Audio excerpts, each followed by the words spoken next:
반갑습니다 형님들, 안녕하세요. 오늘도 제 수TV 생방송 와주셔서 감사드리고, 생방송 시청하신 형님들은 추천이나 즐겨찾기 한 번씩 부탁 좀 드리고요. 이따가 유튜브로 오시게 된 분들도 구독이나 좋아요 한 번씩 눌러주시면 감사하겠습니다. 그리고 제가 이제 아침마다 아프리카 생방송에서 그 7시에 켜거든요. 아침에 7시에 결장자 같은 거 살피고, 그리고 얘네들이 수치적으로 빠지면 얼마나 영향력이 있나 이런 것들도 보여드리고 있으니까 아침에 생방송도 많이 와주시면 감사하겠습니다. 자, 첫 경기 브루클린 대 올랜도 경기인데, 이거는 일단 기본적으로 바로 직전 경기를 좀 살필 필요가 있겠습니다. 바로 얼마 전에 치러진 거니까. 그때는 올랜도가 또 이제 브루클린 원정이었었거든요. 바클레이 센터에서 23점 차로 아주 대승을 거뒀습니다. 아주 편하게 이겼었는데, 사실 뭐 초반부터 좀 앞서 나가긴 했었어요. 근데 이날은 기본적으로 이제 브루클린이 되게 좀 많이 빈 경기였었죠. 이날 보면 뭐 캠 토마스도 빠지고 뭐 슈로더도 없고 이런 날이어가지고 브루클린의 전력이 되게 형편없는 날이었습니다. 근데 뭐 앞으로 이제 그 캠 토마스는 좀 장기 결장이 예상이 되고, 슈로더는 돌아오기는 해요.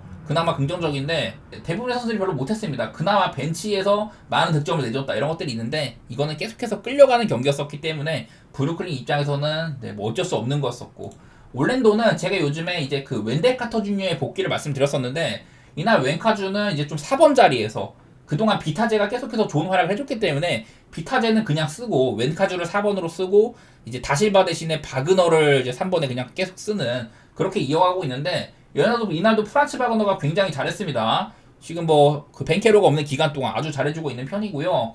그리고 이날은 또 KCP가 초반에 3점이 엄청 잘 젖었어요. 그래서 일찌감치 뭐 무난하게 앞서가는 그런 경기들이었었는데, 뭐 전반적으로 이런 체력 관리도 나름대로 잘 된 편이었었고, 올랜도가 이제 원정에서는 좀 약팀인데 그래도 이날만큼은 좀 많이 비어있는 브루클린 상대로 아주 좋은 경기를 했습니다. 자, 근데 여긴 이제 슈로더가 오늘은 출전을 하잖아요. 근데 여기 이제 2번 자리에 타이리스 마틴, 지난번에 한번 이 친구가 3점 슛을 아마 11개 중에 7개 넣었었나? 8개 넣었었나? 그래가지고 엄청 대폭발한 날이 있었는데, 어디까지나 이 친구도 그냥 투웨이 계약, 그냥 이제 NBA 리그랑 G 리그랑 걸쳐가지고 그냥 자원이 없으니까 쓰는 셈이었거든요. 그러다가 어쩌다 한번 그냥 로또 터진 거고, 그런 경기들이 계속 이렇게 일어날 거라고 생각은 안 들어요. 요즘에 그리고 올랜도는 제가 홈에서는 뭐 NBA 통틀어서 전승을 달리고 있다, 지금 9전 전승이거든요. 근데 사실 원정은 그렇지 못했는데 요즘에는 원정에서도 4승 1패 굉장히 잘해주고 있는 편입니다. 이 친구들의 최고 강점이 수비 같은 것들이 조금 뭐 시카고 같은 오바팀 만나가지고 약간은 좀 아쉬워진 것도 있기는 한데, 그래도 여전히 좋은 수비팀이에요. 늘 말하지만 올랜도는 상대를 최대한 못 던지게 한다. 그래서 상대팀의 야투율이라든지 3점 슛 성공률 이런 것들이 꽤나 올랜도가 별로 못 막았는데도 불구하고 못 던지게 해가지고 실점 자체는 굉장히 적게 지키고 있습니다. 그리고 원래 올랜도는 좀 공격이 안 된 편이었었는데 수비는 잘 되고, 요즘 들어서는 뭐 공격도 나름대로 중위권에서는 좀 위치를 하고 있는 편이에요.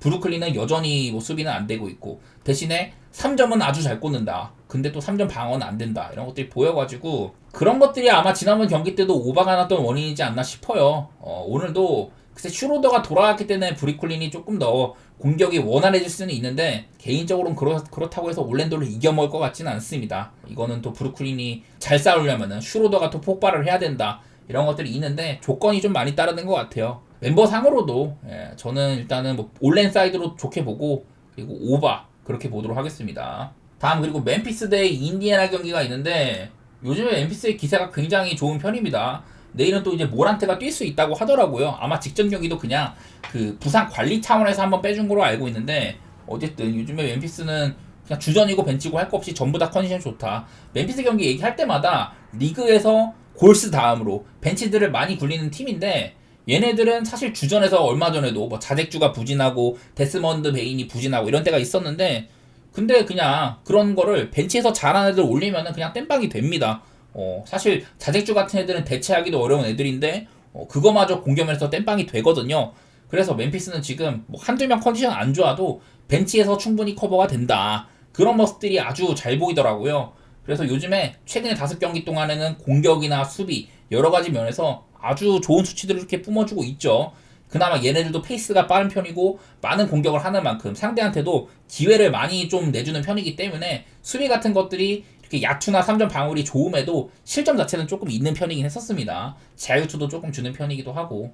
근데 이제 인디애나는요, 사실 요즘에 할리버튼은 조금 살아나고 있는데 아무래도 이렇게 좀 윙자원들의 결장이 좀 많은 편이기도 하고 얘네들도 3점이 터질 때가 아니면은 확실히 막 좋은 모습을 못 보여줄 때가 많아요. 얼마 전에 디트로이트한테 또 막 20점 차 넘게 대패를 하긴 했지만 홈에서 그전에는 뭐 포틀랜드, 뉴욕, 워싱턴 하위급 팀들 상대로 3연승을 달리긴 했거든요. 그래서 저는 뭐 그렇게 크게 의미는 없다고 보고 멤피스 정도의 강팀한테 인디애나가 맥을 추기는 좀 어렵지 않나 그런 생각들이 듭니다. 기본적으로 인디애나는 올 시즌에 홈에서는 7승 3패 이것도 약팀들을 상대해갖고 펌핑이 된 게 있는데 원정에선 2승 8패거든요. 원정으로 가면은 득점이 8점이 감소하고 이런 부분도 있어가지고 확실히 원정에서는 많이 좀 웅크러지게 되는 팀이고요.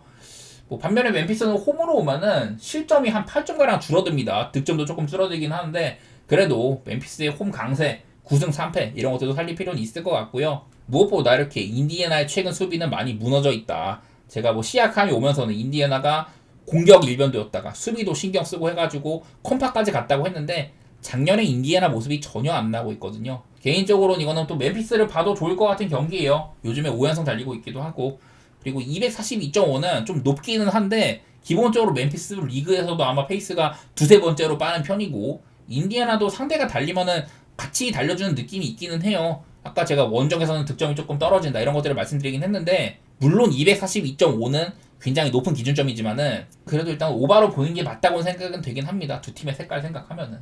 다음 클리블랜드 대 보스턴 경기. 동부에서 1, 2등을 달리고 있는 팀들이죠. 여태까지는 클리블랜드가 되게 극강의 포스를 보여줬는데 클리블랜드의 연승을 저지한 것도 보스턴이었었고 그리고 나서 클리블랜드는 지금 애틀랜타한테 2패를 해가지고 시즌 지금 17승 3패입니다. 요즘에 5경기 중에 3번을 졌어요. 그게 전부 다 보스턴이랑 애틀랜타에 당한 2패 이게 포함되어 있고 한마디로 클리블랜드 요즘에 조금 좋지 못하다는 소리예요. 그래서 제가 여기에 클리블랜드의 최근 5경기를 가지고 왔는데 뭐 이런 공격력 이건 여전하긴 합니다. 그래도 한창 좋을 때만큼 리그 막 전체 1위 달리던 그 시절보다는 조금 떨어져 있고요. 수비는 엄밀히 말하면 하위권에 속해요. 특히 3점 수비가 잘 안 되고 있다. 이런 것들이 보이는데 하필이면 보스턴은 리그에서 3점에 대한 의존도도 가장 높고 리그에서 3점 가장 많이 쏘고 성공률도 꽤 훌륭한 편입니다. 보스턴 요즘에 득점 뽑는 거라든지 3점수 성공률 이런 것들은 괜찮아요. 다만 수비가 뭐 작년같이 그렇게 높은 순위에 있지는 않다. 이런 것들이 보이는데 일단 얘네들도 맞대결 한 지 얼마 안 됐기 때문에 상대전적 지난번 경기를 한번 살펴보도록 할 텐데 보스턴 홈이었었고 보스턴이 이겼습니다. 초반에 보스턴이 많이 앞서갔는데 후반전에 클리블랜드가 추격을 하는 양상이었단 말이에요. 근데 이날은 사실 클리블랜드도 억울할 만한 게 다리우스 갈란드가 올 시즌에 활약이 좋았잖아요. 근데 이날은 야투가 21개 중에 3개, 3점 빵개 이런 경기였었단 말이죠. 팀에서 나름대로 잘해주고 있던 미들맨이 되게 부진했다. 이런 게 조금 클리블랜드 입장에서 억울할 만은 합니다. 그래서 전체적인 야투율도 3점이 조금 안 됐었고 야투 자체는 나쁘지 않았었는데 좀 추격하기에는 모자람이 있었고요. 공격력적인 면에서. 반면에 보스턴은 이날 전반적인 야투율도 잘 터진 편이고 3점이 53.7%면 굉장히 잘 터진 편이에요. 이런 점들이 보스턴이 일찌감치 앞서 나갈 수 있는 이유였었다. 그런 건데 엄밀히 말하면 보스턴도 이거를 거의 20점 차 가까이 승리를 하고 있다가 추격당한 꼴이기 때문에 마냥 편하진 않을 것 같기는 합니다. 근데 또 사실은요 요즘에는 클리블랜드의 에이스라고 할 수 있는 도노반 미첼이 좀 부진한 편이거든요. 그동안 워낙에 좀 상대할 만한 애들도 쉽고 약간 그런 느낌이 있었는데 요즘에 미첼의 폼이 썩 좋지는 못해요. 그런 것들이 거슬리고 반대로 보스턴은 지금 전체로 따졌을 때 7연승을 달리고 있기도 하고 포르징기스가 복귀를 하면서는 경기력들이 되게 좋았었단 말이죠. 물론 지금 내일 보스턴이 이렇게 퀘스처너블이 엄청 붙어있기는 해. 나는 개인적으로 보스턴이 마지막 경기 때는 얘네들이 전부 다 출전하기도 하고 지금 휴식기도 꽤 길었었는데 아마 제가 알기로 2, 3일 만에 경기를 하는 거거든요. 그래서 난 얘네들이 퀘스처너블이 붙어있는 이유가 없다고 생각하거든요. 화이트 같은 애들은 거의 결장 안 하는 친구기도 하고 포르징기스는 부상 관리 차원에서 빼줄만 할 것 같은데 근데 어지간하면 나올 거는 같아요. 휴식이 꽤나 길었기 때문에. 저는 풀 전력의 보스턴 지난번에 클리퍼스전에서도 그랬었고 얘네들이 큰 점수 차의 마해는 못 해줄 때가 있는데 그래도 확실히 상대를 꺾어놓는 거는 잘하거든요. 이 정도의 점수 차라면은 클리블랜드 요즘 부진을 생각을 했을 때는 보스턴 사이드로 보고 싶습니다. 그만큼 풀 전력의 보스턴 얘네들은 충분히 리핏을 노릴 만한 전력이라 생각이 되고 언더오버는 그냥 오바로 가면 편하긴 해요. 그냥 두 팀 다 기본적으로 많은 득점 가능하고 클리블랜드도 사실 공격은 그래도 나름대로 봐줄만 한데 여전히 수비는 안 되고 있다. 이런 것들 살려가지고 저는 오바 쪽으로 보도록 하겠습니다. 다음 뉴욕 대 뉴올리언스 경기. 자, 이거는 요즘에 뉴욕이 좀 원정을 많이 다녔었습니다. 최근에 5경기가 전부 원정이었었는데 피닉스, 유타, 덴버, 댈러스, 샬럿 이런 애들을 상대를 했었고 덴버같이 어려운 그런 원정길에서도 야투가 대폭발하면서 승리하기도 했었습니다. 요즘에 뉴욕의 문제는 야투의 이런 기복이 좀 큰 문제예요. 이 기간 동안 피닉스나 덴버한테는 터졌어요. 최근에 5경기 중에 가장 센 팀들이 피닉스랑 덴버였는데 얘네들 상대로는 야투가 대폭발하고 그 밖에 뭐 유타나 샬럿한테도 야투가 안 터졌었거든. 그래가지고 조금 곤욕을 치렀었는데 무튼 뭐 뉴욕은 이제 간만에 또 홈으로 돌아옵니다. 여기 밑에 적힌 것처럼 홈으로 돌아오게 되면은 이 득점이 득실 마진이 홈에서는 플러스 11.4, 원정은 플러스 1.2로 홈으로 오면은 이 특히나 수비가 좋아지거든요. 수비가 한 7점가량 좋아지고 득점력도 거의 한 3점가량 좋아진다. 이런 분들이 있어가지고 메디슨 스퀘어 가든 아시다시피 굉장히 유명한 구장이죠. 더구나 지금 이런 그 땡스기빙데이, 할러데이 기간 뉴욕의 홈 관중들의 영원이 대단할 거다. 그런 것들 제가 계속 요즘에 말씀드리고 있습니다. 반대로 뉴올리언스는 지금 이제 뭐 머레이도 돌아오기도 하고 맥컬럼도 돌아오고 이랬는데 오늘 경기도 잉그램이 못 뛴다고 하더라고요. 물론 이제 맥컬럼이나 머레이나 둘 다 어느 정도 뽑아줄 수 있는 선수긴 하지만은 뉴올리언스는 여전히 잉그램이 가장 또 많은 점수를 뽑아주는 친구잖아요. 그래서 여전히 뭐 자이언이나 알바라도 뭐 허브 존스 결장들이 되게 많은 상황입니다. 그래서 뉴올리언스는 여전히 이게 좀 많은 친구들이 결장하는 와중에 있다. 이런 것들이 생각이 되고 얼마 전에 뉴올리언스가 토론토랑 경기를 했었거든요. 근데 그날 원래 저는 이제 토론토가 리그에서 3점을 가장 아끼는 팀이다. 이런 말씀을 드렸었는데 그날 토론토는 갑자기 3점을 52개를 쐈습니다. 다른 경기에 비해 거의 막 2배를 쏜 셈이었어요. 그리고 성공률도 뭐 40% 가까이 되고 이랬었는데 그냥 뉴올리언스는 최대한 인사이드를 지키는 수비를 하더라고. 코너 3라든지 뭐 윙 3. 뭐 그날따라 토론토가 뭐 더블 스크린도 쓰면서 약간 3점을 원활하게 쏘기 위한 작업들을 하긴 했는데 어쨌든 뉴올리언스는 지금 3점슛 수비를 굉장히 좀 헐겁게 하는 편이거든요. 그래서 그런지는 모르겠지만 요즘에 뉴올리언스는 이 수비적인 면에서 3점슛 같은 게 꽤나 허용이 좀 있는 편입니다. 기본적인 야투 허용도 높고 실점도 많이 하고 있고 대신에 공격은 여전히 안 된다. 머레이나 맥컬럼 다 없는 기간, 잉그램까지 없는 기간 이런 것들이 겹치긴 합니다만은 머레이 돌아왔다고 해가지고 뉴올리언스의 공격이 아주 그냥 뭐 바뀔 거다 그렇게까지는 안 느껴져요. 그리고 반대로 뉴욕 닉스 요즘에 사실 제가 야투는 좋다고 얘기를 했는데 사실 요즘에 원정 5경기 동안 슛 기복도 많이 있었었고 그래가지고 좀 안 좋게 찍히긴 합니다만은 그래도 전부 다 봐줄만한 수치기는 합니다. 시즌 토탈로 치면은 뉴욕이 득점은 전체 4등, 야투율 2등, 3점 3등 이런 식으로 엄밀히 말하면은 전체적인 지표는 더 좋은 팀이에요. 대신에 수비가 좋지가 못하다. 3점슛 수비가 특히 안 되고 있고 이렇다고 하는데 마침 뉴올은 요즘에 비슷한 기간 동안 3점을 리그에서 가장 못 꽂는 팀이거든요. 상성가대를 생각하면은 뉴욕이 뭐 아쉬울 건 없을 것 같습니다. 홈으로 돌아오는 것도 반갑기도 하고 마침 뉴올이 많은 애들이 빠진다. 그래서 일단은 저는 뉴욕 사이드로 좋게 보고 있는데 언더오버는요. 이게 저는 머레이나 맥컬럼이 돌아온 뉴올이라면은 100점은 넘길 수 있다고 생각을 하거든요. 근데 이게 나는 뉴욕의 공격력은 한 번 터지면은 걷잡을 수 없이 터지기는 해. 막 100점도 못 넣는 경기도 있었었고 샬럿전에 직전에 그런 경기들이 포함이 돼 있어도 최근 10경기 동안 평균적으로 120점을 넘기고 있거든요. 그래서 어지간하면은 뉴욕은 저는 꽤나 많은 득점을 해줄 걸로 보이긴 합니다. 그래서 일단은 오바 쪽으로 그리고 있기는 해요. 이게 과연 뉴올이 얼마나 넣어주느냐 그게 관건이긴 한데 뉴욕의 수비도 엄밀히 말하면 좋지도 못한 편이고 저는 오바 쪽으로 생각해 보도록 하겠습니다. 다음 토론토 대 마이애미 경기 얘네들도 얼마 전에 붙었었습니다. 그때 경기 한번 돌아가 보도록 할게요. 직전 경기 111 대 121로 마이애미가 승리를 거뒀었던 경기였었어요. 홈에서. 근데 오늘은 이제 토론토 원정으로 떠나기는 한다. 이날 뭐 대충 돌아보면은 그냥 토론토는 이날 뭐 허드 같은 애들 여전히 높은 확률로 인사이드 성공시켜주고 RJ 바렛이나 스카티 반제 다 잘해주고 이러긴 했었는데 3점도 좀 아쉽지 않게 터진 편이긴 했었어요. 근데 다른 날보다는 토론토의 공격 기회가 적은 편이었다. 이게 일단은 생각이 나고 마이애미는 이날 뭐 전체적으로 아쉽지 않았습니다. 버틀로도 뭐 26점이면 많이 뽑고 효율도 좋았었고 아데바요가 이날 트리플 더블을 했거든요. 공격에서는 사실 야투율이 좋은 편은 아니었다. 이런 것들은 보이긴 하는데 그래도 뭐 전반적으로 뽑아줄 애들이 많이 뽑아준 편이었어요. 그리고 눈에 들어오는 거는 요즘에 마이애미가 이제 그 테리 로지어를 벤치로 내리고 덩컨 로빈슨을 선발로 올려가지고 외곽에 대한 확률을 조금 올리고 있거든요. 그게 제일 많이 보여. 그래서 전 구간 벤치고 주전이고 할 거 없이 볼이 나는 대로 잘 돈다. 외곽슛도 많이 좀 쏘고 있기도 하고 요즘에는 마이애미가 색깔 자체가 이런 게 보이는 와중에 있는데 다른 거보다 일단은 토론토가 홈이라는 점이 제일 거슬립니다. 토론토가 그 전까지 4경기 동안 계속 원정 돌아다녔거든요. 근데 이제 얘네들이 이제 올 시즌 원정에서는 1승 11패 굉장히 안 좋아요.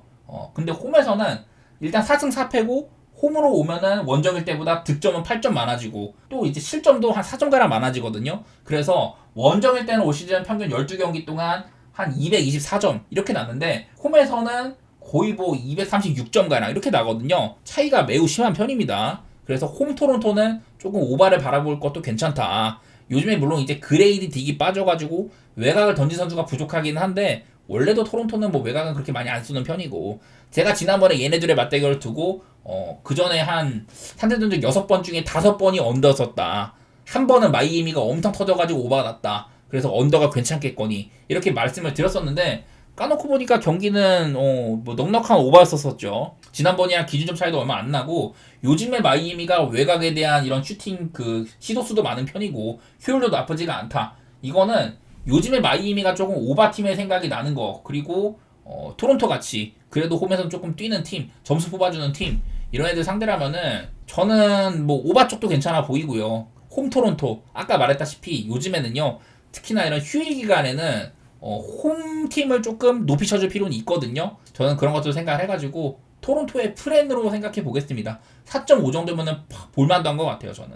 자, 이제 휴스턴 대 오클라호마. 여기부터는 내일 이제 아침에 결장자까지 체크하고 갈 수 있는 경기들인데, 이거도 쉽지는 않죠. 기본적으로 휴스턴이 요즘에 너무 잘하는 게 거슬립니다. 제가 휴스턴하면 맨날 말하는 3가지의 키워드. 상대방보다 일단은 기본적으로 수비가 좋다는 점. 그리고 많은 오펜시브 리바운드 바탕으로 상대보다 더 많은 공격 기회를 가져간다. 그리고 3번째는 이제 벤치. 아멘 탐슨이나 타리 이슨, 차 랜데일 이런 애들 위시로 굉장히 휴스턴은 이 3가지 키워드로 아주 좋은 성적을 뽑았던 팀들이거든요. 얘네들이 단적으로 지금 작년에 비해서 성적도 월등하고 전체적으로 지금 휴스턴이 14승 6패로 리그 2위거든요. 바로 오클라호마 다음이야. 이 정도로 휴스턴이 많이 성장을 했습니다. 작년에도 오클라호마가 막 리그 1위까지 가고 이러는 기간 동안 휴스턴이랑 상대 전적이 2대2였었거든요. 꽤나 잘 싸운 편이다. 올 시즌 얘네가 초반에 붙었을 때는 그때 그냥 가비지 게임이었거든요. 오클라호마가 그냥 무난하게 처발하는 경기였었는데 근데 휴스턴이 그 이후로 조금 더 좋은 폼을 가지고 있는 거는 맞기도 하고 많은 것들이 좀 생각이 돼요. 보시다시피 얘네들의 특징을 보면은 둘 다 수비는 아주 훌륭하고 공격은 사실 뭐 그냥 그저 그렇다. 대신에 휴스턴은 안 좋은 야투율에도 불구하고 많은 이런 오펜시브 리바운드로 인한 공격 시도 그것 때문에 득점 순위는 오히려 오클보다 높습니다. 작년에는 오클라호마가 뭐 이런 필드골 성공률이나 3점 성공률이나 득점 뽑는 거 전부 다 최상위권이었는데 올 시즌에는 수비만 좋고 이런 것들은 그렇지가 못하거든요, 공격은요. 그래서 일단은 저는 언더 생각이 조금 납니다. 근데 작년에 맞대결상으로는 오바도 조금 많이 있긴 했었어요. 올 시즌 첫 경기도 오바기도 했었었고 221.5는 사실 그렇게 높은 기준점은 아니라 가지고 조금 걱정은 되는데 일단은 저는 언더 쪽으로 생각을 하고 있고요. 제가 이제 하텐슈타인 칭찬을 되게 많이 했습니다. 사실 뭐 작년에 뉴욕 닉스에서도 인상적이기도 했었고 오클라호마가 이 홈그랜이 아무래도 장신이긴 하지만은 몸빵이 조금 약하잖아요. 그래서 이 피지컬적으로 우세한 애들한테는 좀 약한 면이 있는데 하텐슈타인이 그거를 많이 커버해줄 수 있는 선수입니다. 홈그랜만큼 외곽 슈팅이나 그런 건 없지만은 몸빵도 좋고 리바운드 장악력도 괜찮은 편이고 블락샷 능력, 대인 수비 그리고 스크린이라든지 리로테이션 같은 부분들 그런 것들도 전부 다 똑똑하고 좋은 선수거든요. 이런 것들 하나 보여드리면은 하텐슈타인이 이제 합류하고 나서 최근에 4경기 동안 원래도 오클라호마는 충분히 강팀이었기 때문에 net 레이팅 같은 게 좋게 찍히는데 하텐슈타인이 돌아오고 나서는 거의 한 9점가량 좋아지는 게 있습니다. 공격은 별반 차이가 없지만은 디펜시브 레이팅 하텐슈타인이 코트 위에 있으면은 거의 한 10점가량 좋아지는 부분이 있어요. 아마 하텐슈타인이 기록상으로 지금 거의 매경기 2자릿수 득점에다가 리바운드도 2자릿수고 블락도 4경기 평균적으로 3개 이상일 거예요. 그 정도로 즉각적으로 오클라호마한테 도움이 많이 되고 있다. 만약에 이게 또 오클라호마가 하텐슈타인 없이 그냥 그 J-더블 센터로 쓰는 스몰 라인업을 돌렸으면은 분명히 휴스턴한테 이런 오펜시브 리바운드에 고전을 했을 텐데 요즘에 오클라호마는 최근에는 상대한테 예전처럼 약점이었었던 오펜을 그렇게 많이 주지도 않고 휴스턴도 엄밀히 말하면 요즘에는 오펜이 조금 줄은 편이거든요. 저는 오클라호마가 엄청난 얕은 한도를 걷지만 않는다면은 어지간해서는 가져갈 만한 경기라고 생각이 됩니다. 이거는 분명 휴스턴이 작년보다 세진 건 맞는데 그래도 오클이 1.5 정도의 핸디를 이렇게 좀 적게만 받은 거면은 그래도 오클을 볼 필요는 있겠다. 그 정도로만 생각해 보도록 할게요. 다음 유타 대 레이커스 경기. 저는 이 경기는 패스하겠습니다. 얘네 둘이 요즘에 상태가 많이 좀 왔다 갔다 해요. 레이커스 졸라 못하다가 원래는 그래도 홈 강팀이고 이런 것들이 있었는데 홈에서 뭐 올랜도한테 깨지고 덴버한테도 깨지고 얼마 전에 오클한테도 그냥 개발렸죠. 근데 사실은 그 전까지 레이커스가 약간은 오바 게임을 하는 팀의 이런 면모가 있었는데 요즘에는 그런 것도 많이 안 보여요. 내일은 그리고 이제 디안젤로 러셀도 다우풀이고 리브스도 직전이었기 때 부상당해가지고 지금 퀘스처너블이거든요. 나는 근데 그때 리브스가 경기를 봤을 때 상태가 그렇게 좋아 보이지가 않았거든. 그래서 아마 저는 못 나온다고 생각 중입니다. 르브론을 뭐 포인트 포워드로 쓰고 아마도 하치무라, 크넥트, 레디시 이런 윙 자원들을 많이 쓰지 않겠냐. 일단 이렇게 예상을 하고 있는데 어쨌든 간에 레이커스는 요즘에 득점도 그렇고 경기력이 완전 왔다 갔다 하는 편이에요.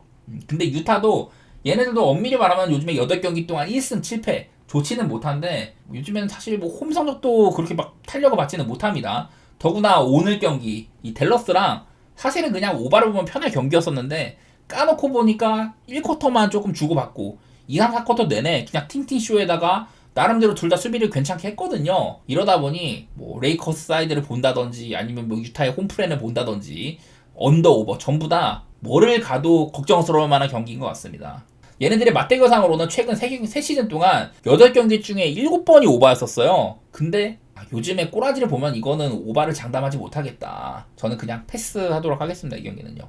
다음 포틀랜드 대 댈러스. 자, 댈러스가 내일은 돈치치가 돌아올 수도 있다고 하더라고요. 오늘까지는 다우풀이었는데 일단은 지금 퀘셔널 마크가 붙어있고 탐슨도 어쩌면은 복귀할 수도 있다. 그래서 이 정도 돌아오면은 거의 뭐 풀라인업이라고 봐야 됩니다. 댈러스는. 제가 뭐 요즘에 맨날 댈러스 얘기했던 거는 돈치치가 없는 7경기 동안 댈러스의 이런 공수의 평균 성적도 적어놨고 그 기간 동안 6승 1패였었거든요. 그런 것들 보니까 확실히 어빙 정도면은 분명히 좋은 옵션이구나 이런 것들이 많이 보였었고 돈치치가 없는 기간에도 득점 같은 것들이 굉장히 좋았었어요. 수비적으로도 나름대로 안 흔들렸었고 원래 돈치치가 수비가 좋지 않은 선수이기 때문에 오히려 돈치치가 있었을 때 댈러스가 안 풀리는 양상이 있었는데 돈치치가 없는 경기 동안 분명히 승리를 많이 벌었습니다. 그 기간 동안 뭐 3점 같은 것들도 최상위권에 있기도 하고 근데 반면에 이제 포틀랜드는 지금 탱킹까지는 아닌 것 같긴 한데 그래도 아직 뭐 달릴만한 시점은 아닌 것 같아요. 뭐 아부디아 같은 데서 사오고 긍정적이긴 했지만 무브 같은 것들이 이제 앞으로 포틀랜드가 더 장기적으로 미래를 그릴 때 누구를 코어로 써야 되냐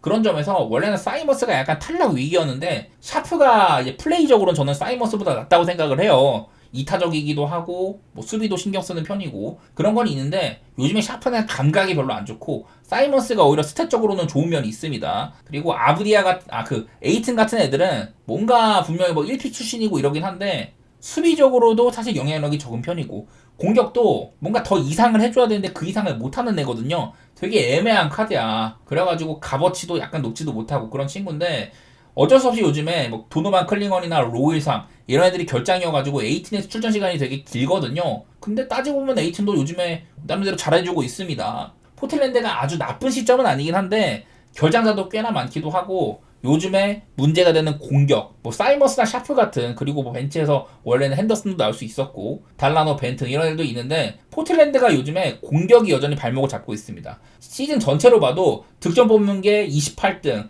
야투율 29등 3점 27등 이렇게 공격이 다 최하위권에 있었거든요. 그런 것들이 여전히 반복이 되고 있다. 이런 것들이 많이 보이고 그리고 뭐 수비적으로는 원래 포틀랜드는 감독부터가 천시밀러스부터가 그 극강의 수비팀 배드보이즈 디트로이트 2기 거기 출신으로서 수비를 굉장히 신경 쓰는 감독이거든요. 무엇보다 다른 건 몰라도 상대팀의 3점을 최대한 틀어박자 그런 감독이에요. 물론 요즘에 포틀랜드가 수비적으로 뭐 그냥 17등 정도로 허용을 꽤나 높은 확률로 허용하고 있긴 한데 그래도 최대한 3점을 못 던지게 한다. 이거는 명확한 사람이거든요. 댈러스의 이런 게임 플랜 같은 것들이 조금은 꼬일 법도 하다. 요즘에 댈러스가 뭐 연승하는 기간 동안 그 기간 동안 3점슛 시도가 그렇게 많지는 않았는데 성공률은 좋았단 말이죠. 포틀랜드의 이런 좀 플레이 스타일을 생각을 하면은 일단은 저는 언더 쪽으로 보는 게 좋아 보이고 내일 뭐 돈치치가 오는지를 봐야겠지만은 요즘에 이제 돈치치가 빠짐으로써 가장 좀 플레이 타임적으로 수혜를 본 선수가 퀸튼 그라임스거든요.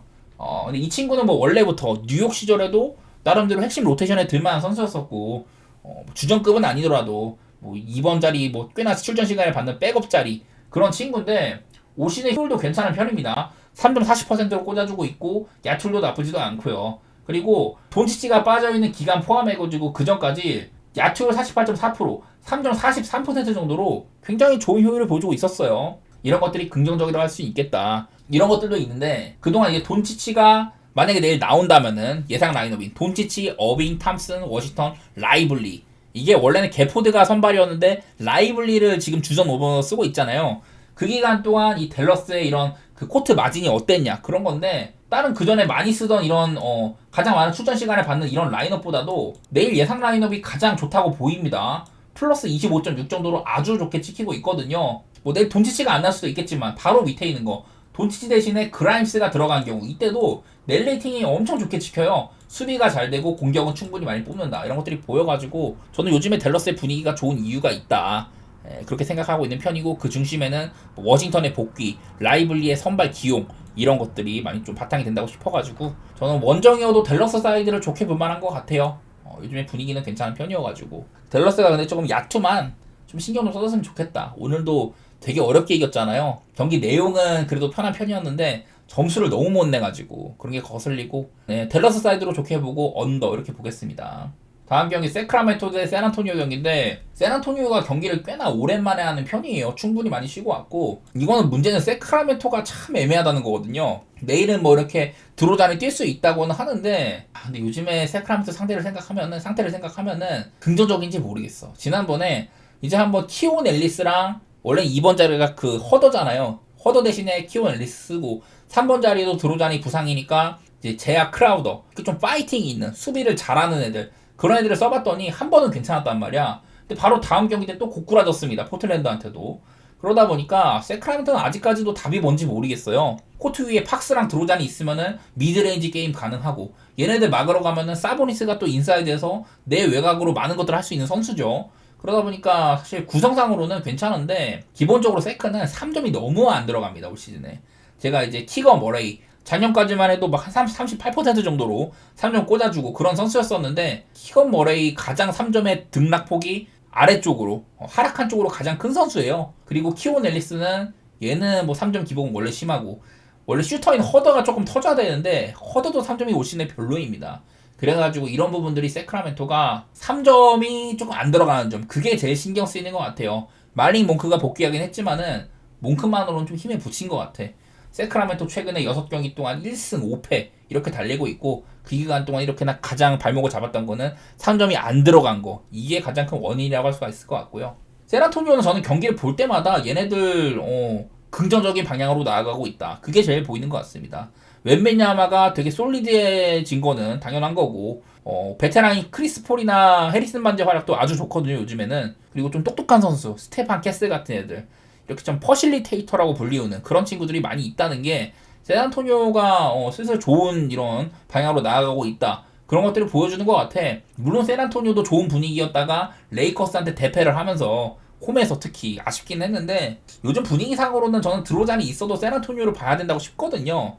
나는 이거 샌안토니오가 글쎄 5.5 정도의 프레임이면은 가브만 한 것 같고 두 팀의 플레이 스타일을 생각했을 때는 특히 요즘에 세크라멘토가 많이 부진한 점 그걸 들어가지고 언더보고 있는데 역시나 이것도 세크라멘토는 구성상으로는 언제든 나아질 만한 팀이긴 합니다. 그런 것들은 신경 쓰이긴 하네요. 그래도 저는 샌안토니오 프렌이나 언더 그런 쪽을 보도록 하겠습니다.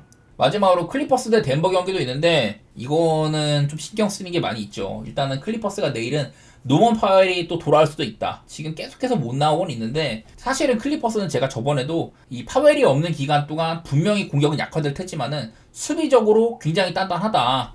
클리퍼스 최근 6경기 동안 성적이 아주 좋죠.